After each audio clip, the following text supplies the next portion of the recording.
Olá pessoal, vamos dar início à nossa conversa sobre estatística genômica. E nesse momento nós vamos começar uma nova etapa, aquela em que incluímos as informações das características quantitativas. E nós procuramos então identificar entre aqueles marcadores os que estão ligados aos locos de interesse, aqueles que a gente denomina de QTL.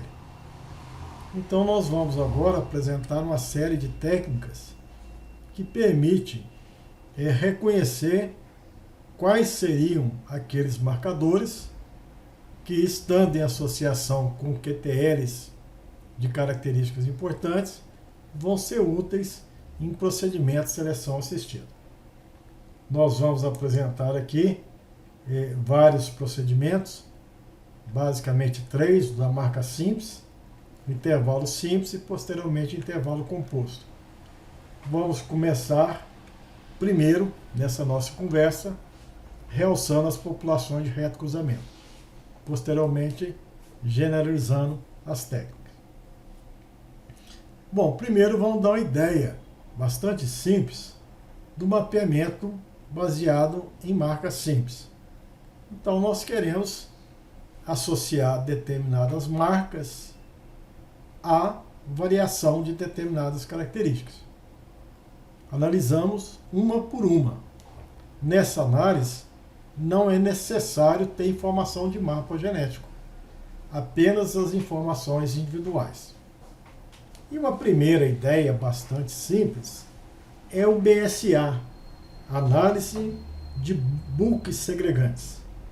Então nós temos uma população segregante e nós fazemos bulks, separamos um contrastante do outro. Um que seja plantas altas, outro que seja plantas baixas, um que seja plantas tardias, outro que as plantas sejam precoces. E dentro de cada book, a gente vai avaliar a segregação de marcador. Vamos imaginar que o marcador 1, nas plantas altas, ele apresenta todas as formas. M grande, M grande, M grande, M pequeno. Lá nas plantas anãs, também, se for uma população de reto cruzamento. Então não existe associação. Mas se no book alto você encontrar apenas uma das formas possíveis de segregação, por exemplo, apenas M grande, e no grupo anão apenas M grande, M pequeno, então nós vamos dizer que houve uma separação em decorrência de uma associação do marcador M com o loco Q, um dos locos Q, que controla aquela característica. Então a gente tem as populações, imagina que existe para o loco Q vários genótipos. Se for uma população F2, vai ter Q grande, Q grande, Q grande, Q pequeno, Q pequeno, Q pequeno. Se for uma população de rios, apenas Q grande, Q grande, Q pequeno, Q pequeno. Se for uma população de reto cruzamento, vai depender do genitor, se é dominante ou recessivo, mas vai aparecer uma forma heterozigota e uma das duas formas homozigota. Então veja que essa é a nossa expectativa em relação ao loco Q. Então a gente pega uma população, faz um cruzamento, desenvolve a população segregante, separa em 2 bulk e vai fazer uma análise, marcador por marcador. Aqui o marcador 1 tem esse padrão no grupo alto e o mesmo padrão no grupo baixo. Esse marcador também. Mas determinados marcadores terão a presença no bulk alto e, por exemplo, a ausência no bulk baixo. Isso indica que esse marcador está associado a um loco controlador da característica altura. De tal maneira simples, não requer análise estatística sofisticada e pode ser importante. Obviamente, se você tiver muitas características, você teria que fazer books diferentes para cada característica. O book que separa a altura alta e baixa não é o mesmo que separa plantas tardias e precoces. Então, pode ter um inconveniente prático. Pois bem, então nós vamos estudar aqui uma maneira analítica de avaliar a associação entre marca e QTL numa população de mapeamento. Vamos começar a falar sobre a população de reto cruzamento. Primeiro, vamos relembrar alguns aspectos teóricos. O primeiro aspecto é relacionado aos marcadores. Isso nós já falamos exaustivamente nas outras palestras. Nós já sabemos perfeitamente como segrega um determinado marcador numa população de reto cruzamento. Por exemplo, se você cruzou M grande, com M pequeno, gera-se o heterozigoto, cruza ou com M pequeno ou com M grande, e a segregação 1 para 1. O esperado, uma forma homozigota e uma forma heterozigota. Nós já sabemos proceder com a informação genotípica. Precisamos ter informações teóricas sobre o loco Q. O loco Q não está explicitado, nós não vamos genotipar o loco Q. Nós estamos procurando informações sobre ele. Mas nós temos uma base teórica sobre ele. Numa população de reto cruzamento, nós esperamos que o loco Q também seja heterozigoto no F1. Eu vou cruzar, por exemplo, com Q grande, e eu espero, não observo, mas tenho uma expectativa de que haverá o aparecimento de Q grande, Q pequeno. Tenho a expectativa de que eles vão manifestar valores genotípicos, o mais A, o mais D, usando a nossa escala de valores genotípicos, né, para locus controlador de característica quantitativa.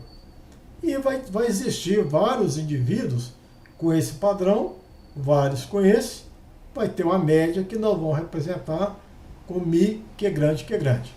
E a média de altura é condicionado à forma Q grande. Aqui é a média de altura condicionada à forma Q grande, Q pequeno.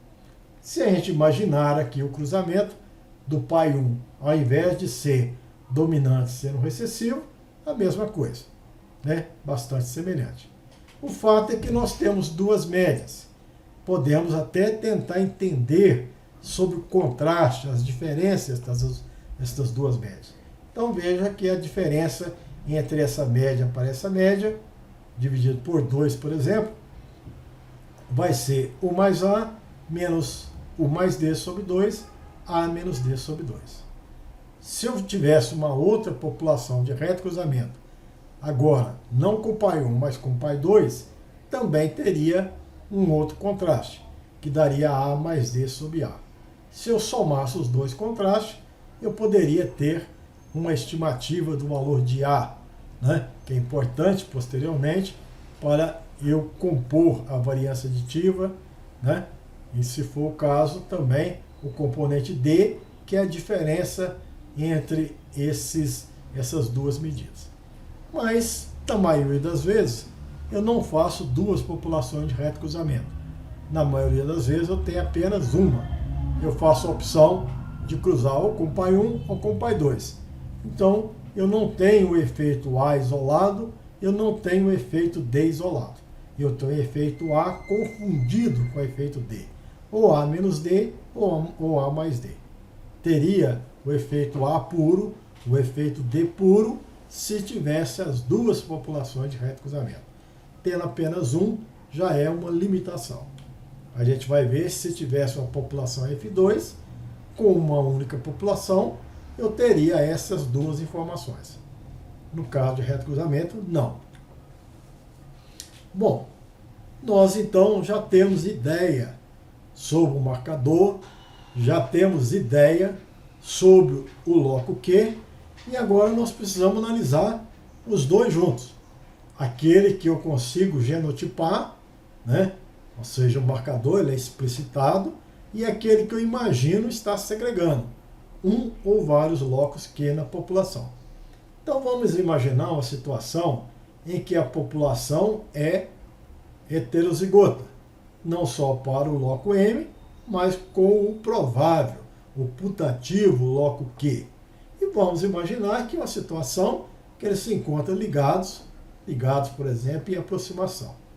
Se eu cruzar aqui com esse pai 1, que seja, por exemplo, dominante, independente de ser dominante, independente de ser codominante, vamos imaginar que eu consiga reconhecer as duas formas, então eu sei, na produção de gametas ligados, que o F1 vai produzir M grande que é grande, M grande que é pequeno, M pequeno que é grande, M pequeno que é pequeno, se estiver em aproximação, esses gametas paternais com frequência 1 menos R sobre 2, gametas recombinantes com frequência R sobre 2. Então veja que um conhecimento importante é o da frequência gamética. Tendo conhecimento da frequência gamética, eu tenho conhecimento da frequência genotípica. Então o que eu espero numa população de reto cruzamento? Sob uma ótica agora mais ampla, pensando em marcador, que eu enxergo, pensando em QTL, que eu imagino está associado com o marcador M.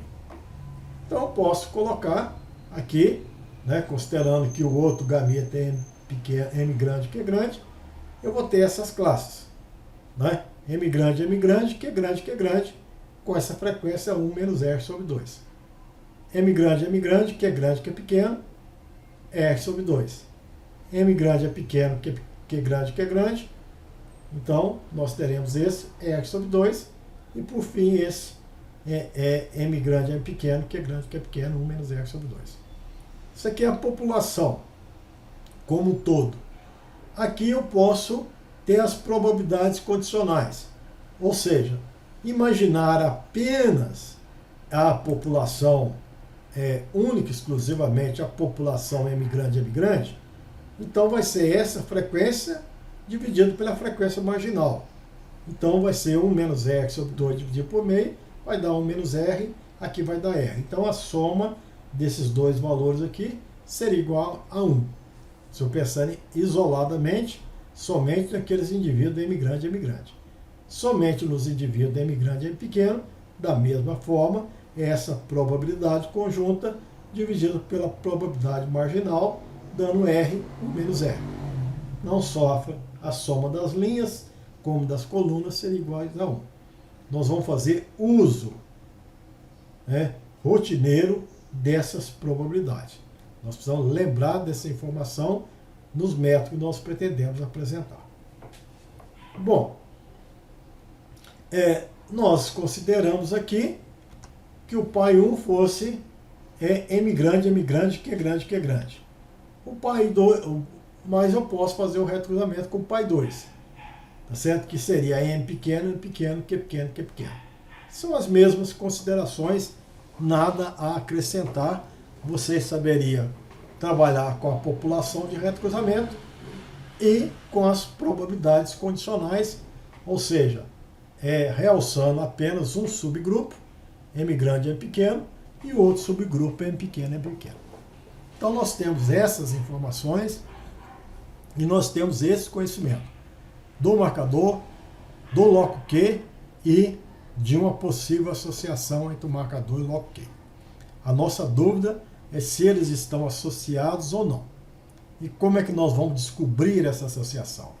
Nós vamos apresentar 3 métodos. O método da comparação entre as médias, o método da regressão e o método da máxima verossimilhança. Então vamos começar com comparação entre as médias. Vamos imaginar que eu tenho uma população de reto cruzamento com N indivíduos. Vamos pensar que existe lá 100 indivíduos. Certamente que eu vou genotipar.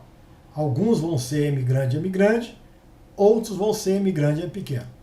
Vou colocar para o M grande, 0. Podia ser 1, podia ser 2, pode ser qualquer coisa. Escolhi 0, e por heterozigoto escolhi 1. Pode ser o contrário. Tem 2 classes. Pois bem, eu espero que a quantidade de zeros e a quantidade de 1 deve ser mais ou menos, o esperado é meio para meio. Então eu espero 50 valores zeros, 50 valores 1 do marcador. E para a característica, eu tenho vários valores de altura, por exemplo. A altura do indivíduo 1, que tem a marca 0. A altura do indivíduo 2, que tem a marca 0. altura do indivíduo 3 que tem a marca 0. E eu tenho vários indivíduos com a marca 0, N2 indivíduos. Temos vários indivíduos com a marca 1, N1 indivíduos. Eu espero que N1 seja igual a N2, que seja metade. Se tiver 100, 50 indivíduos, 50. Pode ter 49, 48, 51, 52. Então essa planilha eu vou separar a turma em que o marcador indica um padrão e a turma que o marcador indica outro padrão. Então tem a informação genotípica e agora eu vou recorrer à informação fenotípica. Vou sair com a média. A média da altura aqui, 2,20 m. A média dessa altura pode ser 2,20 m também. Então, conclusão, não há diferença das médias. Ou a média aqui foi 2,20 m. A média aqui foi 1,50 m. Tem diferença entre as médias. Então, o nosso problema é genotipar, fenotipar e separar os dois grupos. E agora nós vamos ver, né, o que acontece se essas médias for igual e for diferente. Certo? Então aqui existe uma simbologia, mas é exatamente isso que nós já falamos. Como é que nós interpretamos? Aparentemente a interpretação ela é simples. Se aqueles indivíduos com valor 0, com padrão, e o outro com outro padrão tiver médias diferentes, é porque o marcador M está associado a um loco importante daquela característica. Certo? Então quem tem M grande tem 1,80 m. Quem tem M grande e pequeno tem 1,20 m. Então o marcador está marcando a altura. O marcador é importante. Agora, se eu tenho uma situação em que tem M grande, dá 1,50 m, M grande e M pequeno dá 1,50 m, qual que vai ser a minha conclusão? Se eu agisse precipitadamente, eu diria que não há associação. Então não posso dizer que o marcador está marcando, está associado ao loco Q. Pelo menos numa decisão inocente, digamos assim, ou precipitada, poderia ser essa a conclusão. Mas vamos um pouco à frente para ver se essa conclusão está correta. Bom, à luz da genética, o que significa as duas médias? As duas médias, mesmo que eu tenha M grande, e eu tenha M grande e M pequeno, tem dois padrões, ali dentro, na turma do M grande, que eu codifiquei como, por exemplo, 0, eu vou encontrar Q é grande, Q é pequeno. Isso existe na minha população. Certo? Na turma daqueles 50 indivíduos, M grande é pequeno, que eu codifiquei como 1, também existe. Se existir associação, é que vai ter diferença na quantidade de Q grande e na quantidade de Q grande, Q pequeno. Porque eu já sei naquelas probabilidades marginais, né, que o Q grande vai existir e o Q grande, Q pequeno vai existir em cada uma dessas subpopulações. Então eu sei que ele existe, só que em quantidade diferente. Então, o contraste, esse contraste que eu estou visualizando, essa diferença daqui até aqui, ela é dado por 1 menos R, M, menos isso, vai dar 1 menos 2R. Isso aqui, 1 menos 2R, se eu colocar em evidência, vai dar 1 menos 2R, U mais A, menos U mais D, A menos D. Então, veja, se eu fizer uma interpretação genética, eu posso dizer por que essas duas médias, o que leva essas duas médias a ser iguais. Existe, na verdade, duas razões. Eu estaria certo em afirmar que quando R for igual a meio, ou seja, são locos independentes, não há associação entre marca e QTL, não há ligação fatorial, de fato, então, eu teria como consequência uma igualdade na média. Então, uma vai produzir 1,50 m, a outra vai produzir 1,50 m. Por quê? Porque não existe associação, o gene não está ligado, não existe causa de correlação. Mas pode sim existir, e eu não percebi.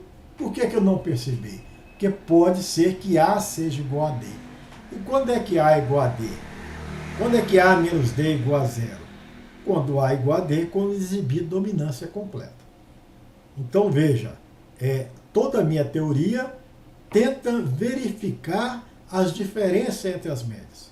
Só que na população de reto cruzamento, eu estou separando, condicionado a ter mais, não é ter apenas, mas ter mais ou menos que grande, que grande, que grande, que pequeno.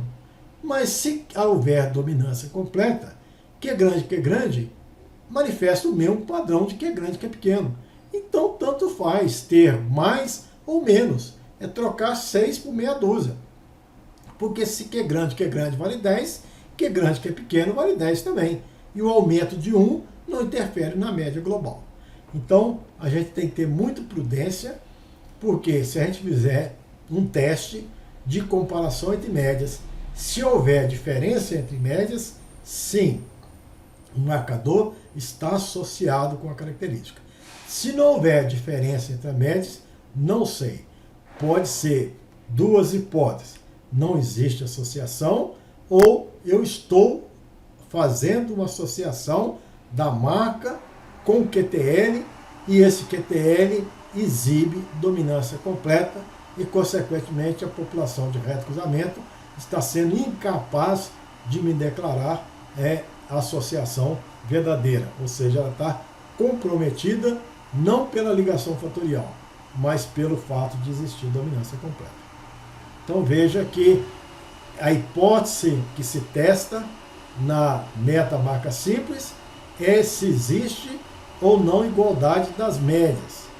As médias, por exemplo, da característica altura para aqueles portadores de M grande, em relação à média de altura para portador do M pequeno. Ou a média do dia de florescimento para portador de M grande, para a média de dia de florescimento para portador de M pequeno. Então existe aqui umas diferenças, o que se testa é a diferença dessas médias. Essas médias serão diferentes se houver associação. Essas médias serão iguais se não houver associação, tá certo? Ou mesmo havendo associação, existir dominância completa. Então, muito cuidado na interpretação genética. O teste é um teste estatístico. É como eu faço qualquer teste estatístico comumente observado na área biológica, agrária e tudo mais. Eu tenho duas populações com diferentes quantidades de indivíduos. Na verdade, devem ser as mesmas proporções.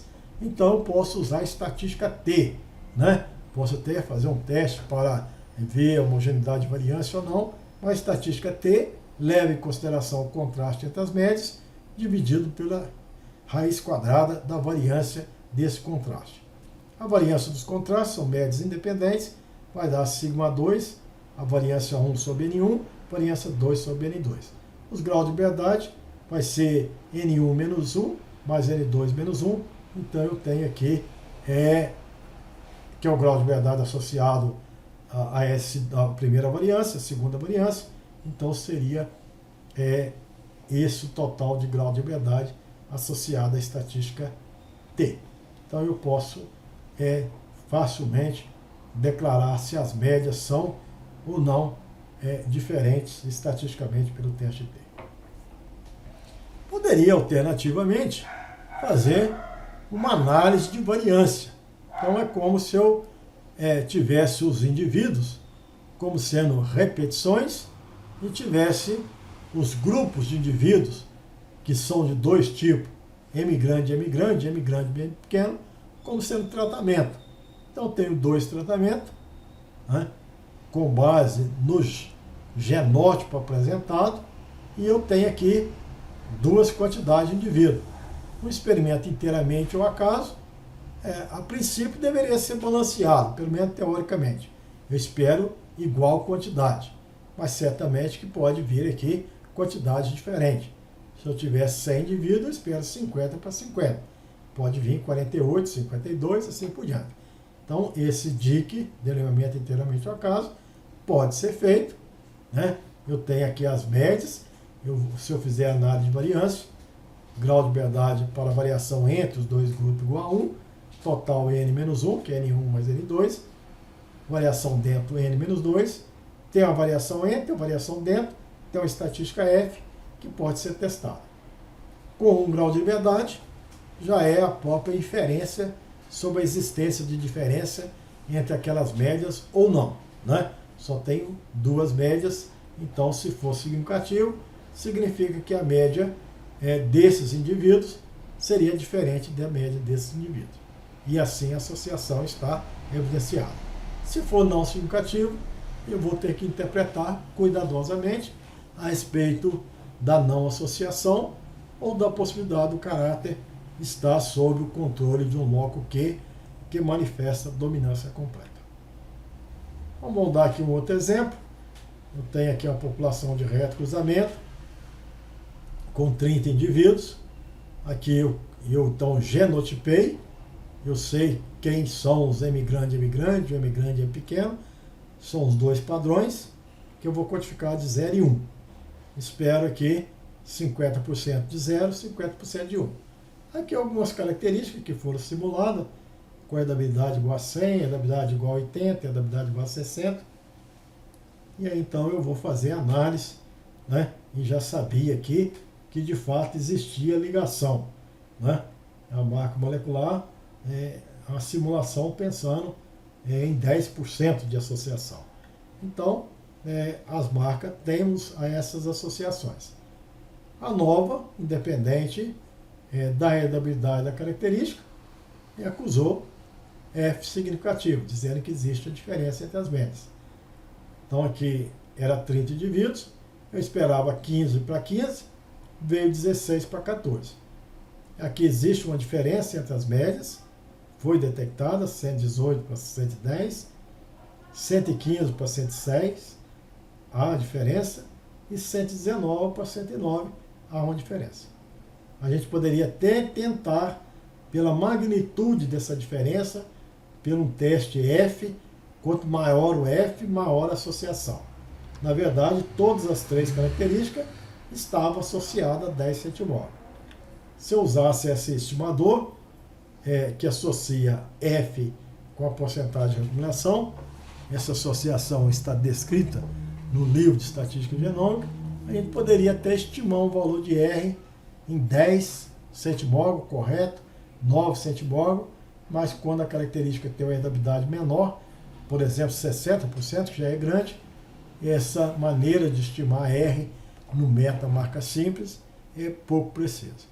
Então, a gente só declara pelo meta marca simples, pelo teste T ou pela nova, só declara se está associado ou não está associado. Nós não saberíamos se está mais associado ou menos associado. Então, eu sei que o marcador 1, 10 e o 20 estão associados. Mas será que o 1 está mais perto, mais distante? É do loco Q1 ou do loco Q2? Não. Eu tenho uma visão da associação, mas a proximidade da associação não. Nós vamos até aprender aqui, hoje, um outro método, o método máximo de verossimilhança. A hipótese já é diferente. Ele já informa se existe a ligação e se essa ligação está a 2 centimol, a 10 centimol, a 30 centimol. Mas aqui não, é só se existe ou não associação. Pois bem, então aprendemos que o recurso estatístico de teste média, né, por meio do teste T ou análise de variância, ela me daria uma resposta para o marcador 1 e para todos os marcadores que eu tiver genotipado. Bom, eu posso fazer uma outra análise, que é a análise fundamentada em regressão. Nessa análise eu coloco os valores da minha característica em função de um modelo B0 mais B1, X mais E e J. Aquele X, nós vamos então fazer uma codificação. Nós vemos que para fins de mapeamento, às vezes eu coloco 1 e 0. Nós agora vamos ver que é prudente, para a população de reto cruzamento, codificar, em vez de ser 1 e 0, como sendo menos 1 e 1. Então vamos ver aqui um detalhezinho estatístico, e isso vai me favorecer. Podia codificar com 1 e 0, 10 e 20, qualquer coisa. Não são duas doses, né? Não vou codificar com 1 e menos 1, vai fazer com que a minha variância seja igual a 1, algumas vantagens em algumas estatísticas. Então, nós vamos fazer uma regressão. O que significa que eu pretendo fazer?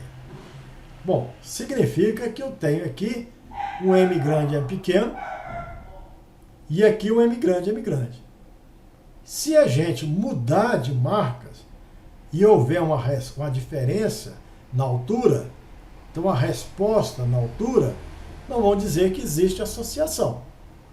Então, a análise de regressão, se esse coeficiente de regressão for diferente de zero, a gente vai dizer que existe associação.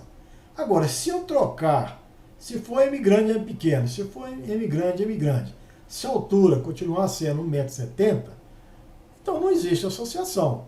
Não posso pegar, olha, seleciona aqueles indivíduos que são M grande M grande. Descarta aqueles que são M grande M pequeno.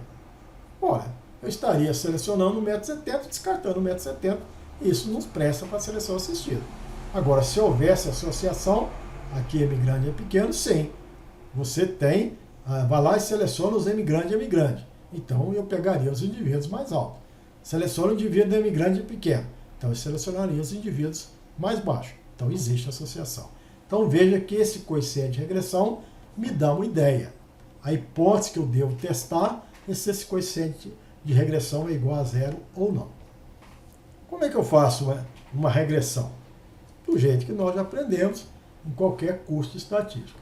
Aqui nós temos vários valores. Nós demos um exemplo lá, aqueles 30 valores. Tem vários valores. Alguns valores pertencem, aqui está ordenado, mas não precisava estar ordenado, pertence ao grupo M grande, que eu codifiquei aqui, por exemplo, por 1. Ou o contrário, tanto faz. E outros indivíduos, N2, pertencem ao grupo M grande M pequeno. Espera que sejam iguais, né? Porque é uma população de reto cruzamento. Então eu vou codificar aqui alguns iguais a 1 e outros iguais a menos 1. Um vetor aqui, beta de parâmetro, nós temos o intercepto e o beta 1. E aqui o vetor de erros. Nós vamos estimar, tanto faz, pelo método máximo predominância ou pelo método mínimo quadrado, a solução sob normalidade é única. O beta é dado por essa expressão, né? Então, isso aqui é o beta 0, isso aqui é o beta 1. Então, a gente pode fazer uso dessas informações. A gente, então, concluiu que se o beta 1 for diferente de 0, existe associação. Eu não sei se ele for igual a 0, qual a conclusão que eu devo tirar. Então, para isso, eu preciso não fazer uma análise de regressão no ponto de vista da estatística, mas do ponto de vista da interpretação genética. Então, aqui é uma análise de regressão biométrica, porque eu tenho que respeitar os princípios básicos da genética. Então, eu vou de novo analisar minha variável x e y. Minha variável x e y ela tem particularidade genética. Não é a regressão em que y é altura e x é dose de adubo. Certo? Não, o x aqui é um marcador. E esse marcador eu sei que ele apresenta valor 1 e menos 1. E se ele apresenta o valor 1 e menos 1, eu tenho uma média com 0,5 vezes 1, vezes 0,5 vezes menos 1, 0. E a variância? A variância é somatório de fi xi ao quadrado, vai dar a frequência de cada valor ao quadrado. Então eu tenho uma média igual a 0 e codificando com menos 1 e 1, uma variância igual a 1. Eu posso também e devo fazer uma análise da minha característica. Ela tem média e tem também variância. Bom, a média, eu espero que exista 50% de cada um desses tipos, e nós já sabemos que a média de M grande é metade de R sobre 2, né? Aqui está da população, que é grande, e eu respeito essa tabela, eu tenho essa informação da média. Se eu fizer uma análise da marca molecular da característica, da covariância, então basta eu imaginar essa covariância. Eu vou multiplicar esses valores por 1 e esses valores o menos 1. E vou estabelecer a covariância. Então, uma certa 50% dos valores vai ser 1 que multiplica a esperança da média daquele conjunto de indivíduos. Isso tem que ser, isso é simples de ser feito, tem que ser feito de uma forma calma, né? E às vezes é difícil de acompanhar numa videoaula, mas é necessário, é fácil de verificar que essa covariância tem esse valor. Pois bem, se eu tenho a covariância e tenho a variância, eu sei interpretar o valor do beta, que é o que eu estou desejando. Eu sei calcular o beta, tá certo? A estatística me diz como obter o beta 1. O que eu não sei até agora é interpretar o beta 1.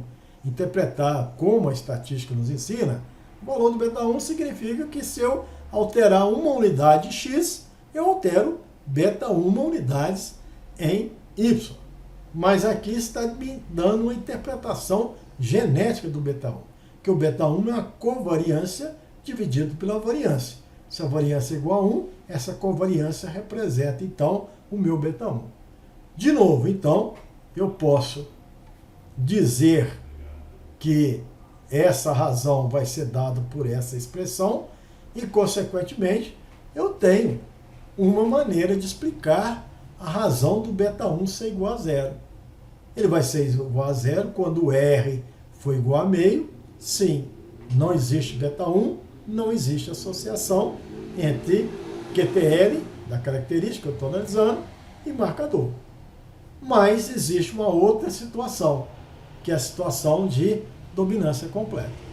Então veja que se eu sair do teste de média e ir para análise de regressão, né, eu vou ter o mesmo problema. Aliás, um problema em que o beta 1 é inclusive dividido por 2, em metade do contraste do teste de média. Então, mas é a mesma dificuldade de interpretação. Então, beta 1 igual a zero é equivalente a testar duas hipóteses confundidas. A primeira hipótese, que eles são independentes, né? Então, se for igual a zero, não são ligados, mas existe uma outra hipótese confundida de que há a possibilidade de existir ligação, mas o loco manifestado dominância completa. Então, veja que eu faço uma regressão, que eu tenho uma interpretação genética e, consequentemente, uma tomada de decisão. Existe também uma outra fórmula importante, que se houver significância, nós podemos, inclusive, quantificar a heredabilidade daquele, a importância e em função da heredabilidade daquele QTL que foi detectado. Somente quando o valor de R for igual a zero, né, eu posso dizer que a importância do marcador reflete a heredabilidade do QTL. Caso contrário, as análises de associações, elas são problemáticas. Uma distância, por exemplo, de 10 centimorgão, se o marcador tiver 10 centimorgão, ele teria 1 menos 0,2, 0,8 ao quadrado, 64. Ele teria a habilidade de perceber apenas 64% da importância do QTL. Então veja que na marca simples, a gente detecta, quantifica a importância, depois nós vamos localizar e quantificar o efeito. Mas mesmo quantificar a importância, é uma importância remota, onde você, muitas vezes, o marcador não está em cima do QTL. Consequentemente, ele não percebe, mesmo que detecta que ele esteja associado, ele não consegue perceber toda a importância do QTL, porque a distância ela faz com que eu tenha um abatimento da quantificação dessa importância. Então, naquele exemplo, nós estimamos o valor de B0, o valor de B1, envolvendo a característica X1, X2, X3, com a heredabilidade 100%, 80%, 60%, 30 indivíduos, e todos eles foram significativos. Pois bem, então nós aprendemos duas técnicas, e nós vamos aprender agora a terceira técnica de análise de associação. Essa terceira vai se fundamentar no método da máxima verossimilhança. E ela vai ser interessante porque, ao contrário do que nós vimos até agora, ela vai ser bem mais informativa, né? Nós vamos ter que ter Atenção em relação a esses aspectos. Primeiro, que ela vai detectar associação, mas a hipótese não vai ser se está associado ou não está associado.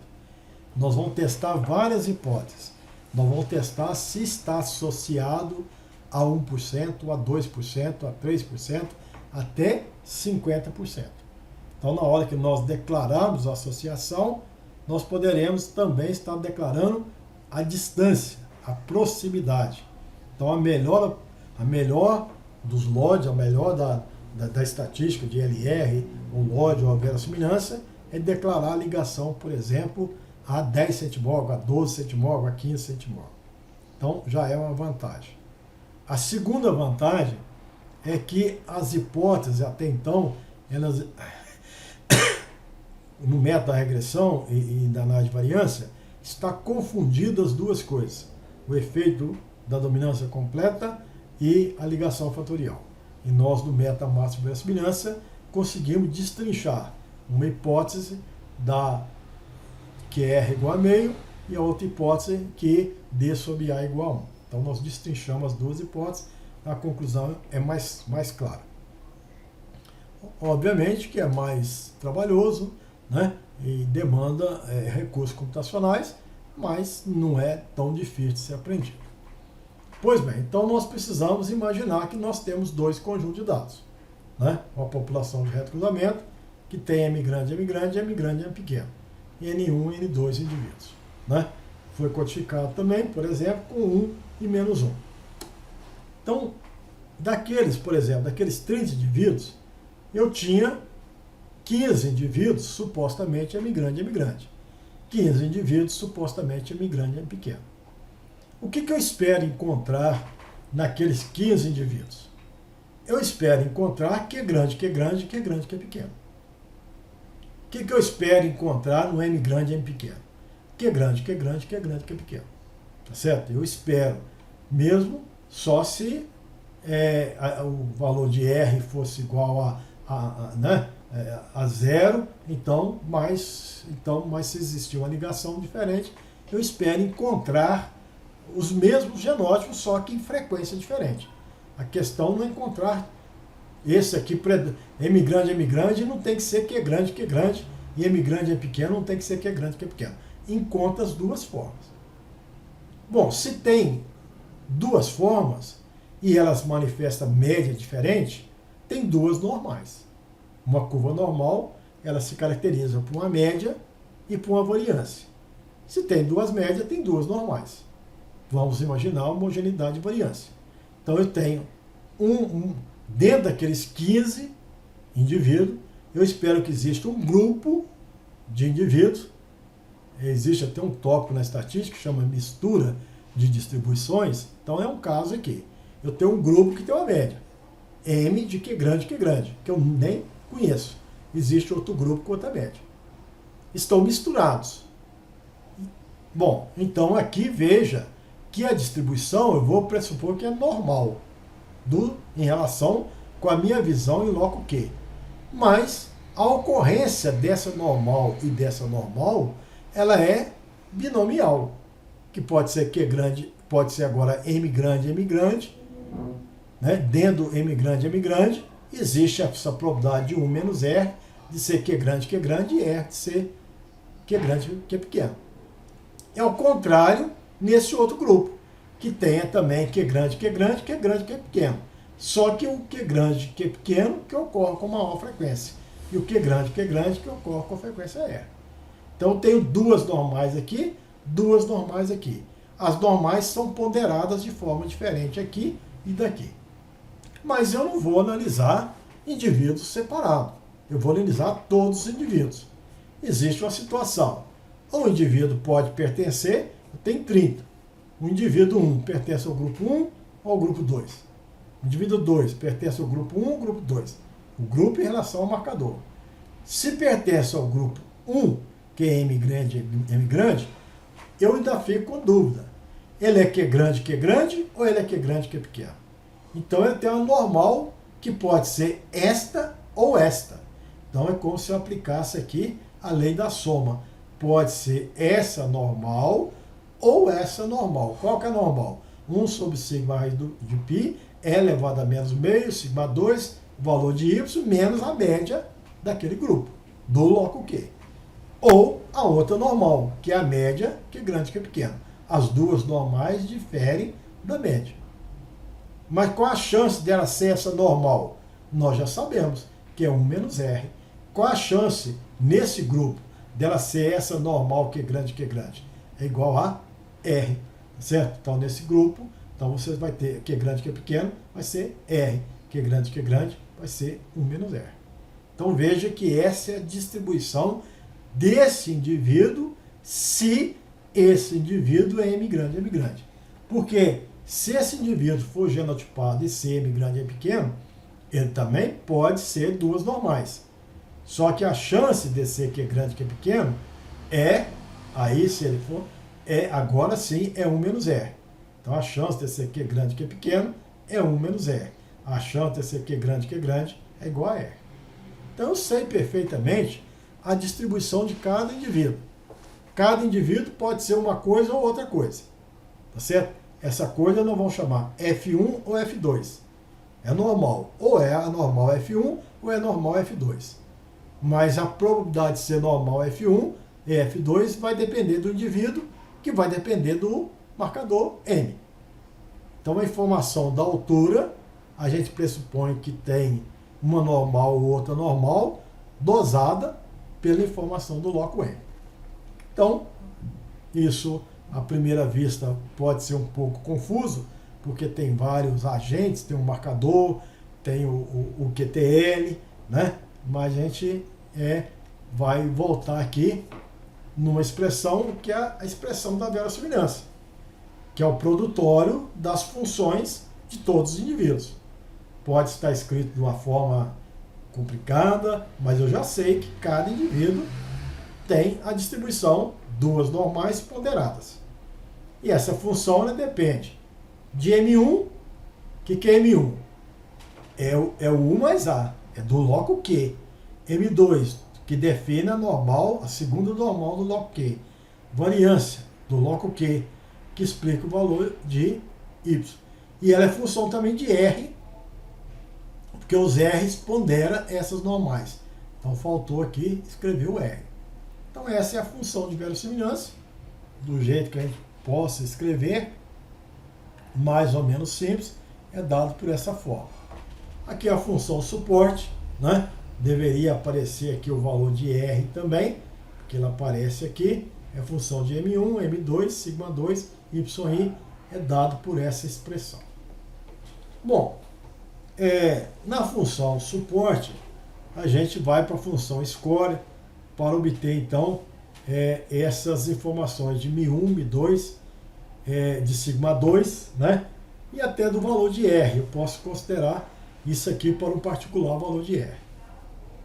Mas antes de ir lá, com a função suporte, eu posso pegar um atalho para fazer algumas hipóteses, né?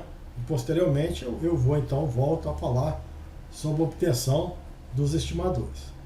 Então, existe estatística de razão de verossimilhança e as estatísticas LOT. Mas que hipótese que eu vou testar? Aqui que é interessante, porque eu posso agora formular hipótese sobre o loco Q. Nas técnicas anteriores, eu formulei hipótese das médias da altura para o marcador. Então, a média M grande, M grande. Aqui eu posso formular a hipótese diretamente de Mi1 menos Mi2. Mi1 é 1, tá certo? É a média, né? É esse que é grande, e esse que é grande, que é pequeno. Tá certo? Eu posso formular essa hipótese. Essa hipótese, se for formulada no loco Q, ela tem equivalência na hipótese que eu testei anteriormente, no conjunto M grande versus M grande, M pequeno.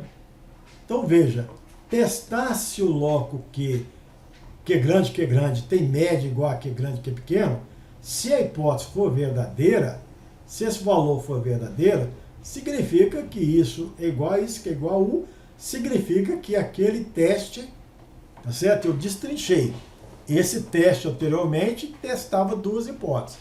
E agora estou testando direto nessa hipótese e vou dizer para vocês que ele tem equivalência. E se eu tivesse uma outra hipótese, que R é igual a meio, então também teria equivalência, que daria meio vezes isso mais meio vezes isso, para dar metade dessa média mais essa média. Que a média, essa outra média também daria. Então existe equivalência entre testar essa hipótese com a que eu testei lá no teste T. Mas ela é separada. Depois eu posso testar a hipótese que R é igual a meio. Teria equivalência, mas é separado. Como é que eu faço esse teste? Esse teste ele pode ser feito pela razão de verossimilhança. Esse teste de razão de verossimilhança é 2 vezes o ln da verossimilhança do modelo completo dividido pela verossimilhança do modelo reduzido. Tá certo? O modelo reduzido é aquele sobre a minha hipótese, que no caso é que μ1 é igual a μ2.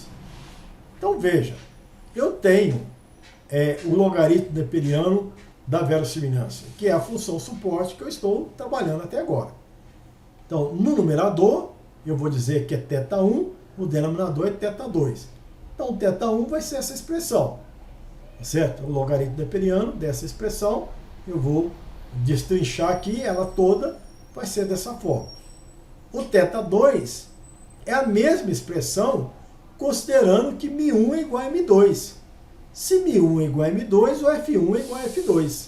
Que F1 e F2 são dois núcleos da densidade normal que diferem pela média. Se as médias são iguais, eles vão ser iguais. Então esse é o valor de θ1 e esse aqui é o valor de θ2, considerando as duas médias iguais, ele simplifica. Então eu passo a ter aqui os parâmetros apenas uma média e σ2. E nem sequer, aqui sim, nem sequer o valor de R aparece. Então eu posso medir aqui a quantidade de parâmetros desse modelo completo menos a quantidade de parâmetros desse modelo reduzido. Então é fácil de fazer o teste. Uma segunda hipótese que eu posso destrinchar é que R é igual a meio. Como eu já adiantei, existe equivalência para essa hipótese. Vou desenvolver então o numerador e o denominador, e aí sim eu vou achar o valor de θ1, que é o mesmo obtido anteriormente, e o valor do θ2 eu vou realçar, vai dar essa expressão. Pode ser uma expressão grande, pequena, certo? Se eu conhecer σ2, m1, m2, está resolvido o meu problema. Basta eu substituir os valores, somar todo mundo. Se eu tiver 30 valores, eu vou somar todo mundo, então tem θ1 e θ2. O grande problema é que até agora eu não tenho M1, M2 e σ2. Eu tenho que estimar esse efeito do possível QTL que estaria ligado a um valor R. Posso fazer outros testes baseado em lote, mas eu preciso estimar os parâmetros M1, M2, o M que é grande, M que é grande, que é pequeno e σ2. Do loco Q. Então veja, eu não estou testando a associação. Estou dizendo que a associação existe. E se existir, eu tenho um efeito do U mais A, U mais D. Pena que eu não tenho efeito separado de A e de D. Posso ter o contraste A menos D. Mas eu posso estimar U mais A, U mais D e σ2. Como é que eu estimo isso? Bom, eu estimo, eu aconselho que todos os biometristas, aqueles que são os profissionais da área, têm que aprender essas deduções. Então tem a função suporte, agora eu vou na função score para deduzir essa expressão. Tá certo? A dedução é um processo de derivação, não oferece nenhuma dificuldade além das dificuldades próprias de uma derivação, de uma razão, né? De uma função. Então você vai ter um estimador. Veja, o grande problema dessa derivação é que você vai encontrar um estimador para Q grande, um estimador para Q grande, Q pequeno, um estimador para Q pequeno, Q pequeno. E esse estimador, ele é função desse P, tá certo? Que é dado dessa forma. Então a gente percebe nessa fórmula estranha é que o que eu quero estimar é função de F1, mas F1 é uma normal que depende daquilo que eu estou pretendendo estimar. Como se eu estimasse com M1 é função de M1, M2 é função de M2. Então como é que eu vou estimar M1 e M2? Por um processo iterativo, né? Então é um processo que você atribui inicialmente o valor de M1, usa essa expressão e vai ajustando até ter um processo de convergência. É um processo de derivação, só que você vai chegar numa conclusão que M1 depende do próprio M1 numa outra função. Então vai existir aqui um processo de interação que vocês calmamente vão observar e vão chegar a essa conclusão. Nós recomendamos o livro da Estatística Genômica, está muito bem detalhado, muito bem descrito e as deduções seriam fáceis de ser realizadas. Então, como ilustração, será considerada a análise de dados da característica X2, apresentada anteriormente. Então, nós vamos investigar, mas vai ser para cada intervalo, de 0 até 0, R igual a 0,5, até 50 centimol. E nós vamos, então, traçar, não ter um resultado, mas ter um resultado gráfico. Para cada valor de R, então nós vamos imaginar, por exemplo, vamos pensar que está ligado a 10 centimol. Então eu vou testar a verossimilhança. Então eu preciso ter valores de Q grande, Q grande, Q grande, Q pequeno e sigma 2. Eu tenho que atribuir valor inicial. Qual o valor inicial? Eu posso usar o valor, eu não tenho Q grande, eu nem sei se ele está associado. Eu posso usar o valor da média dos indivíduos que são M grande, M grande. Mas os indivíduos que são M grande, são Q grande? Não. Mas quem é M grande, tem mais probabilidade de ser Q grande do que ser Q grande, Q pequeno. É 1 menos R de ser Q grande e R de ser Q grande, Q pequeno. Então estou pegando emprestado a média, eu sei que não é essa a média, porque lá a média do M grande tem Q grande, Q pequeno. Então não deve ser, mas estou pegando emprestado. E Q grande, Q pequeno? Estou pegando emprestado da média de M grande e M pequeno. Uma coisa é exatamente igual? Não. M grande e M pequeno tem Q grande, tem Q grande, Q pequeno. Mais provavelmente Q grande, Q pequeno. E a variância dos dados. Se eu fizer assim, a 10 centimol, esse vai ser os pesos iniciais para eu ter estimativa dos valores dessas médias, do loco e da variância. E com esses valores eu vou julgar na verossimilhança e vou testar. Eu fiz o teste aqui para 10 centimol, mas na verdade eu perguntei, tem ligação a 1 centimol, a 2 centimol, a 3 centimol? Para cada um desses valores que eu questionei, eu dentro de um processo iterativo, que gastou aqui 4 tentativas para convergência, aqui gastou 5, aqui 4, então tem os valores desse Mi Q grande, Q pequeno, que é sigma 2. Agora eu tenho a razão de verossimilhança, nessa hipótese ou nessa hipótese. Esse é o valor da razão de verossimilhança que eu tenho que testar lá a 1 grau de liberdade pelo teste quadrado. Esse também é outro teste. Então eu vou aqui, ou posso usar LOD. Aqui não há um teste, é uma inferência direta. Se esse valor de LOD for maior que 3, sim, tá certo? Existe associação, a maior associação aqui foi a 10 centimol, o maior valor aqui, não sei se essa é a mais provável, né? 162 é a maior associação e está 10 centimol e eu posso me certificar de que essa média eu rejeito essa hipótese, né? Então M1 não é igual a M2, ou seja, o mais A não é igual ao mais D, nós não temos uma situação de dominância completa. E não tinha, porque o dado foi simulado com a situação de grau médio da dominância igual a meio, e não igual a 1. Então não tinha dominância completa. E a 10 centimol, que foi o caso que foi simulado, tá certo? Eu concluo que o LOD é maior que 3, tá certo? Um dos maiores LODs verificado até então. Então, novamente, eu constato que existe uma ligação, eu rejeito que R seja 50 centimol. E vou ter evidência de que R seja 10 centimol, existe uma associação entre a marca e o QTL, tá certo? Não exibe dominância completa, existe uma ligação fatorial e essa ligação fatorial está em 10 centimol. Poderia fazer uma representação não numérica, mas uma representação gráfica. Aqui mesma coisa, aqui o LR e aqui os LODs. Aqui a hipótese de igualdade de U mais A ser igual a U mais D, aqui a hipótese de que R é igual a meio ou diferente de meio. Então nós temos aqui os valores e nós concluímos pelo método máximo da verossimilhança a respeito da associação, do efeito e também da importância do loco e de que existe associação e sobre a existência ou não de dominância completa. Então são essas as possibilidades. Nós vimos a aplicação no caso de população de reto cruzamento. Posteriormente nós vamos tratar de outras populações com algumas outras particularidades. Por hora é só. Muito obrigado pela atenção.